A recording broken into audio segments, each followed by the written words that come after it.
Assalamualaikum warahmatullahi wabarakatuh. Kami dari kelompok P Lembaga Teknologi dan Keuangan akan menjelaskan tentang hasil paper kami yang berjudul Pengaruh Perkembangan Fintech Lending Ilegal Terhadap Permasalahan Sosial di Indonesia.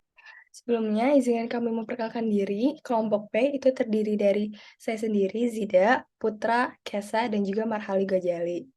Pendahuluan. Di balik tingginya potensi perkembangan fintech dalam pembangunan ekonomi Indonesia, terdapat permasalahan yang cukup besar yang dapat merusak potensi fintech di Indonesia.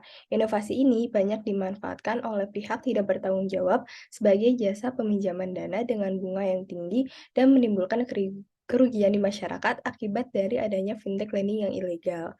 Peluang ini dimanfaatkan oleh penyedia jasa keuangan yang ilegal untuk meraup untung sebesar-besarnya dari nasabah.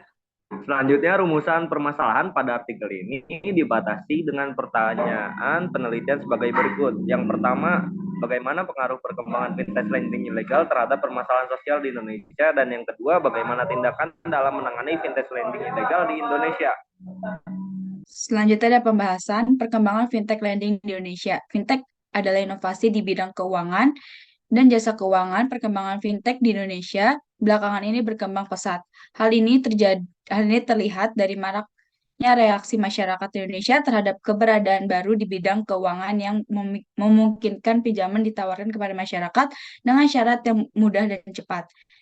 Perkembangan fintech lending ilegal di Indonesia berdasarkan data yang dirilis Otoritas Jasa Keuangan atau OJK selama 2019 sampai 2021, terdapat 19.711 pengaduan terkait fintech lending ilegal.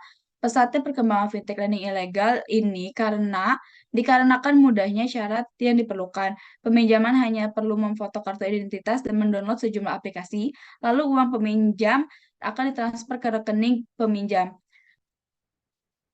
Selanjutnya ada permasalahan sosial fintech lending ilegal di Indonesia.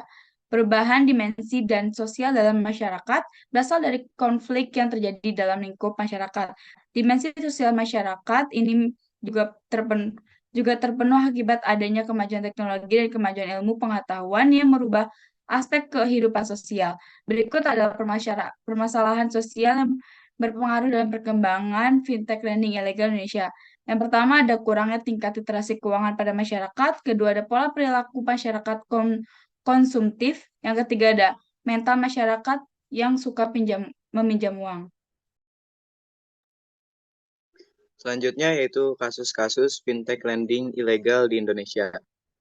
Kasus atau aktivitas kriminal pinjaman online yang cukup mengkhawatirkan jika dilihat dari data yang dirilis oleh Otoritas Jasa Keuangan atau OJK pada tahun 2019 sampai 2021 terdapat 19.011 pengaduan terkait dengan pinjaman online secara ilegal, di mana sebanyak 47,03% dari 270%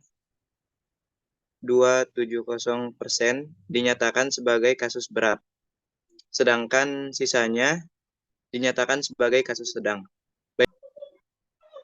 Selanjutnya, regulasi dan penegakan fintech lending ilegal di Indonesia. Tindakan yang dilakukan ialah penutupan rekening, di mana akses pembuatan akun, rekening, website, atau aplikasi lainnya yang dapat dilakukan secara mudah. Peraturan tersebut ada pada PJOK nomor 77/2016. Pelaksanaan aturan tersebut masih kurang dalam mengantisipasi terjadinya suatu masalah yang merugikan masyarakat, terutama yang tergiur dengan pinjaman online.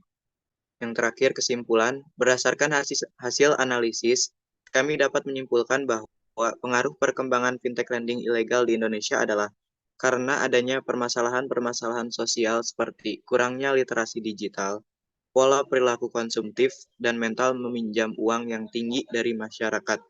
Fintech lending ilegal harus memiliki pengawasan yang tepat agar tidak menjadi media sistem tindakan pidana seperti pencucian uang. Pemerintah harus memberikan sosialisasi terhadap masyarakat untuk lebih waspada terhadap pinjaman online yang belum terdaftar di OJK karena dapat menyebabkan kerugian. Itu yang bisa kami sampaikan. Mohon maaf apabila ada kesalahan kata. Wassalamualaikum warahmatullahi wabarakatuh.